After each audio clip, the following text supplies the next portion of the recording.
All right, this is the introductory presentation just to introduce you to the course and to myself. So this is Political Science 2301, Introduction to Political Science. It fulfills 3 hours of the 6-hour core credits that you need in this particular discipline. All right, this is me. I'm Dr. Rhonda Calloway. I am an associate professor here at Sam Houston, and I'm also the chair of the political science department.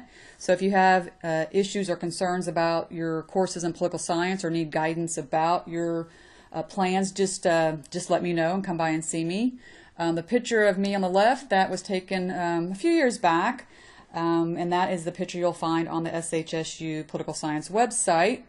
I am an avid traveler, and so this is me on the right, who did something crazy and jumped off the side of a mountain paragliding when I took my niece to Europe one summer about 3 or 4 years ago. So that's probably the craziest thing that I've ever done. The person that you'll see, or the picture you'll see during most of your lectures, is my avatar. That's her on a college campus. I don't like to watch myself while I'm recording, so I just as soon have her up than myself. And you can see I am supporting the breast cancer awareness program, mainly because I was diagnosed with breast cancer back in March of this year. I'm fine. I've had the surgery, and so I am cancer-free, but I am going through additional surgery for reconstruction. And so that's why I'm teaching online. One of the reasons this semester is because I will be out having some surgery. But you'll still be able to contact me, and I'll be able to contact you through email. And that's one of the beauties of taking an online course and teaching an online course.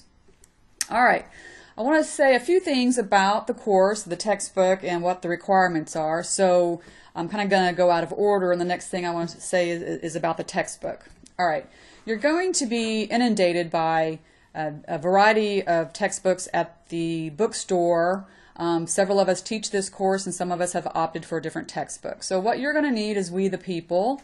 This is where I will get most of our information from, although the lectures may not follow the text exactly. And these are the 4 different texts that you'll see out there, and they're all kind of are aimed at a different target. The one on the far left is the big textbook that is the full-blown textbook, We the People, 8th edition. Published in 2010.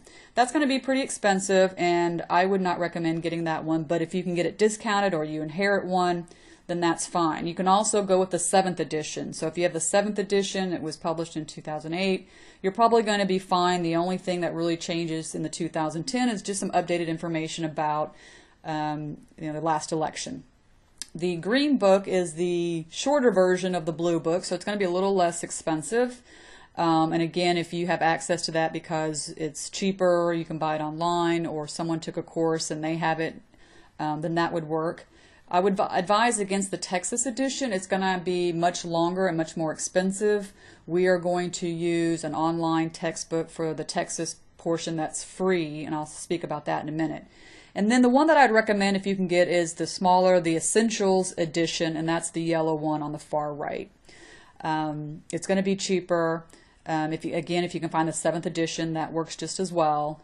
You can also get downloadable versions and online versions of these that you can rent by the 3-month, 6-month time period, which again are going to be a little less expensive than a hard copy. And if you are one that can read online and don't need a hard copy, then that might be an option for you as well. So I'd encourage you to go to the website to see what kind of option would be best for you. And then the Texas Politics Multimedia textbook is available online from the University of Texas, and we'll use that to satisfy the Texas Politics portion of the course so that you're not going to have to buy a separate book on Texas politics or the more expensive We the People book, the Texas edition. So keep that in mind when you're selecting your textbook. All right, this is what most students want to know from the get-go is, what do I need to do to get a particular grade? There are 500 points available in the course, plus what I don't have written there is 15 extra credit points. And so each exam, and there's 4 of them, are worth 100 points. And the first 3 exams are 50 questions, so each question is worth 2 points, and they're multiple choice, true, false. And the dates there are listed, so please make note of those dates, that you will take the exam that date, and you'll have a 24-hour window of opportunity to take the exam. Exam 4 is during finals week, and there'll probably be a 3-day window for that. And it's worth 100 points. It's cumulative, but 50 points is from the last fourth of the class, and the other 50 points are spread over the information from the first 3 exams. And then there's a participation grade, which if this was a traditional class would be the clickers that I would use in class to account for participation. But for you all, it's a quick 10-minute little quiz, if you will, a reading quiz that will open up the lectures for you, and that's how you accumulate points. And I'll talk to you about that a little bit more in detail in a moment. So the grades are based on points, so don't try to calculate however many points you have into a percentage, because it doesn't work that way. So if you try to calculate a percentage and you look like you're 1 percentage point away from an A and you want me to give you 1 point, 1 percentage is not 1 point. And so it's all based on points. So keep that in mind. So if you need an A for whatever reason, then you need to accumulate 450 points throughout the semester. All right.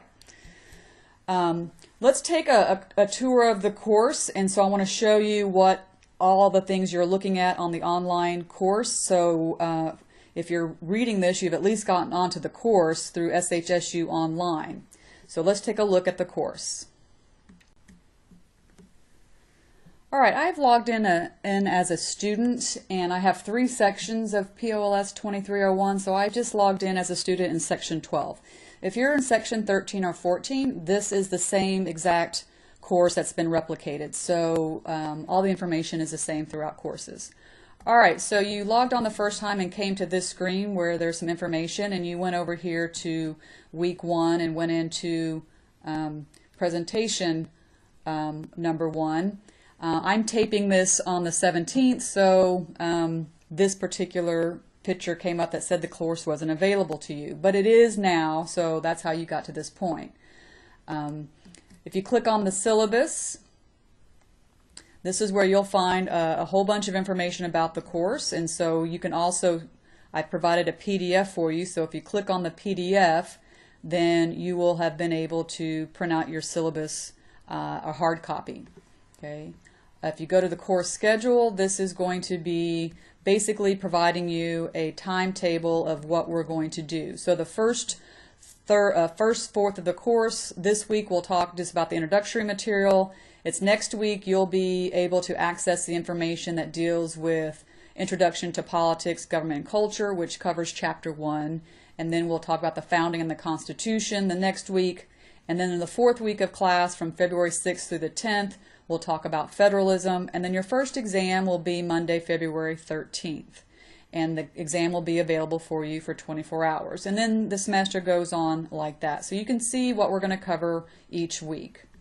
And again, the text information that I mentioned before is available here, and then you can access the website directly from this page. Okay. Here is my some additional information about me. Just very briefly, there is my email should you need to contact me. Okay. And that's just more information about my areas of specialty and where I attended college. This is the university policies section, where basically most syllabi have this someplace or another that gives you just the information about religious holidays, disabilities, things of that nature. And then there's a virtual office where this is where you can post questions that you want me to answer or some others to answer. And so we can then use this as a place to have an open discussion about particular issues. If you have any particular issue with the SHSU online program itself, then this is the help desk, and so you can call for technical assistance. So I might, if I were you, put this in your cell phone so that it might be that you need this number and you can't get into SHSU online, so you're not going to have access to the number. So I would put this number in your cell phone, and then if you need to have a help desk get you back up and running, you can give them a call. All right.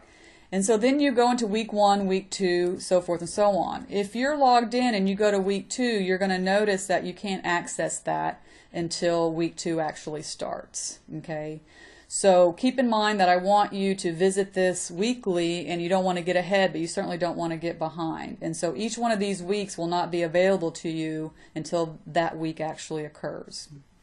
All right. I'm going to pause for a moment and log into where I log in to show you some of the features that are up and running.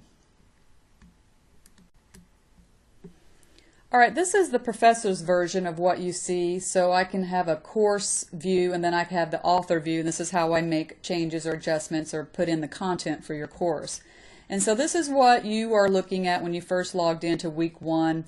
And so what I want you to do for this week is to make sure you download the syllabus. Here's another place for you to get the syllabus. And just read over the course objectives, what we're going to learn about political science, some of the things that I want you to focus on. And again, the required text, the schedule, and the course requirements. So I want you to make sure you're familiar with all that material. The other thing that is going to be available for you is this pre-test. Now, test is probably not the right word. This is what we give to all sections of 2301 in order to do some internal assessment about how much we think students are learning. So what you score on this particular quiz doesn't count towards your final grade, but it's worth 2 extra credit points. And so what I want you to do this week at some point in time, and again this is a diagnostic tool, is to click on to the pre-test, and when you click onto it, it will look like this. And you're going to have some time to take it. I think it's 10 minutes. Even though it says an hour there, it's going to be 10 minutes. And you simply hit begin week 1 pretest, and it's multiple choice, and you just click on the answers, and the scores will be calculated for you. And that's going to be kind of your assignment for week 1. We'll take this same test. It will be a post-test at the end of the semester, and we're just going to compare the grades. So don't feel like you have to prepare. It doesn't matter if you know none of the answers. The whole point is by the end of the semester, that kind of material and those types of knowledge items are going to be things that you are going to know. So don't feel like you have to look anything up. There's nothing about this quiz that is going to impact your grade or my impression of any of the students. So just take it like it was something that you were just sitting down to take, and then we'll take it again at the end of the semester. So on Monday morning, I think it's probably at 12:01 Monday morning, very early, you will have access then to week 2. Okay, and so each of the weeks is going to be the same in terms of the different elements you're going to have to address.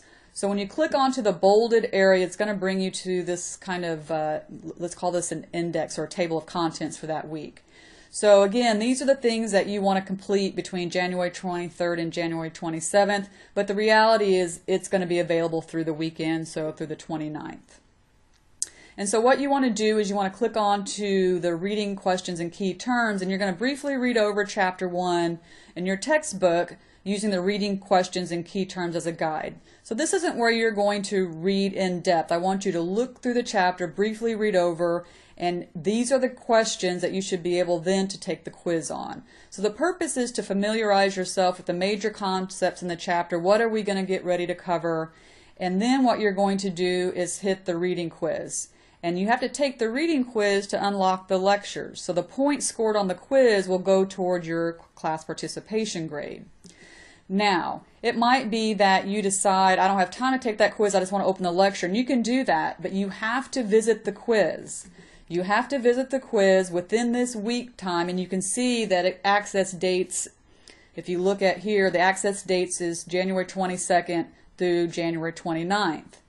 Okay, so you have to access the quiz at that sometime during that week. You can access it and just submit. It doesn't matter what you make on the quiz.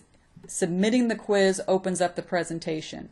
So you're only going to see week 2 reading quiz, week 2 reading questions and reading quiz until you take the quiz. It will then open the presentation. Okay, so you take the quiz, you submit it.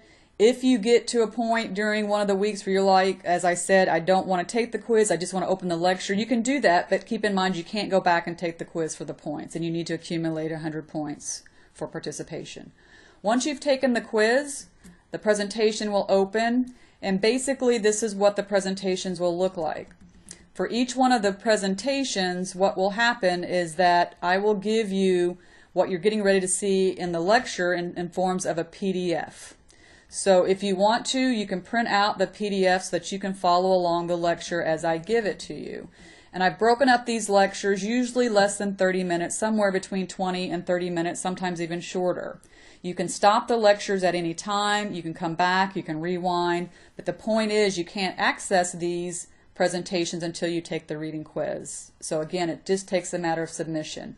You can only take the reading quiz during the week that I have it open. So you make sure that you go get the reading quiz done, whether you just submit or actually take the quiz, so that you can have the presentations. Once the presentations are available to you, they're available to you for the rest of the semester.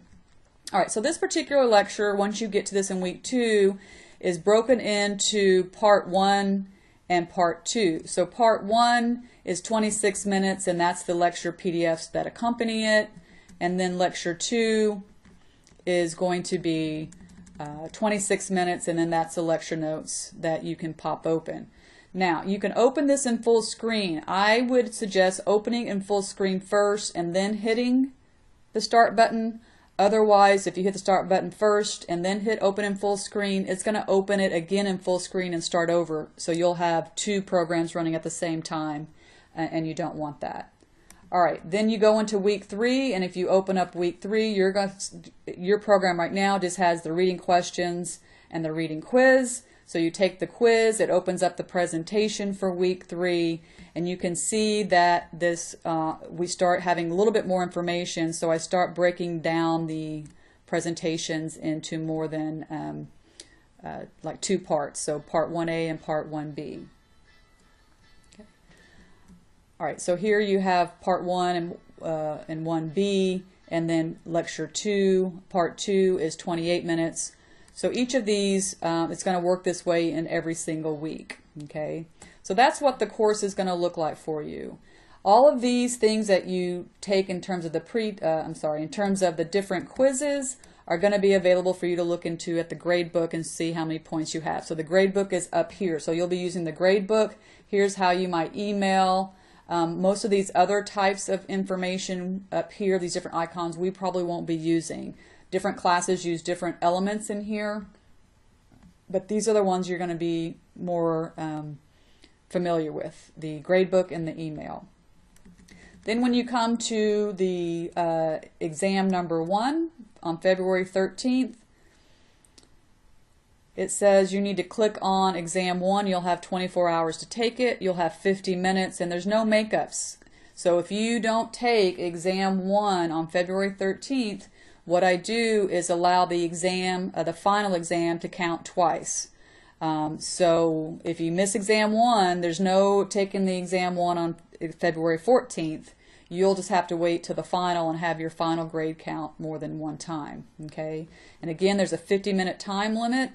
There's exam guard on these exams, so you can only keep open the exam, and you can't open or access any other program on your computer. Okay, so the computer will track that. So you take exam 1, it will be graded, and a grade will appear in the grade book. And then you'll move on to the next week 5 on February 14th. So that's basically how the course is going to work. Each week is going to be exactly the same. So on Monday morning, that week will become available. You go in, you read over the reading questions and key terms, you look over the chapter, then you'll take the reading quiz. Again, these are 10 questions or 5-question quizzes that's meant to get at the major concepts. And then that will open up the presentation for you, and once the presentations are open, you'll have access to them to your heart's content, and you can stop them, you can replay them, and then the notes are also posted in terms of the PowerPoint. Not my actual notes. Okay. All right, so that gives you a tour of the class.